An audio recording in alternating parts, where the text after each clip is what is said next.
বাচ্চাদের টিফিন হোক বা জলখাবার, তা নিয়ে একটা সমস্যা তৈরি হয়েই থাকে। তাই আজ বানাচ্ছি বাচ্চাদের টিফিন বা জলখাবারের জন্য দই পাউরুটি।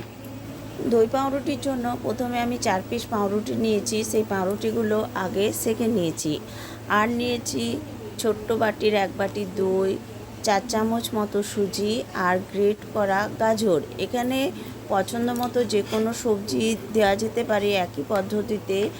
আর লঙ্কা বা গোলমরিচ বাচ্চাদের প্রয়োজন অনুযায়ী দেওয়া যেতে পারে। আমি এখানে শুধু গাজর, দই আর সুজি দিয়েই এই টিফিনটা বা জলখাবারটা বানাচ্ছি।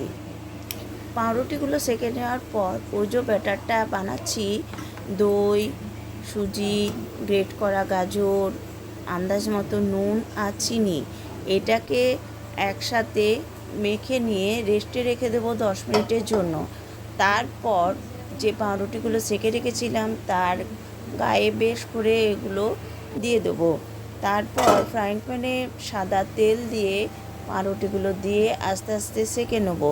হ্যাঁ, এটা একটু কিন্তু পোড়া পোড়া টাইপেরই হবে, কেন যেহেতু চিনি দেওয়া আছে সেহেতু তো একটু লেগে যাবে, কিন্তু খেতে দুর্দান্ত স্বাদ হয়। একই পদ্ধতিতে সব পাউরুটিগুলো আমরা করে নিলাম। তৈরি হয়ে গেল আমাদের বাচ্চাদের টিফিন বা জলখাবারের দই পাউরুটি। যারা আমার চ্যানেলে পুরনো বন্ধু আছো তারা অবশ্যই জানাবে আমার ভিডিওগুলো তোমাদের কেমন লাগছে। আর যারা আমার নতুন বন্ধু তারা অবশ্যই সাবস্ক্রাইব করে পাশে থাকো, যাতে আমার নিত্য নতুন যে কোনো আপডেট সবার প্রথমে পৌঁছে যায়।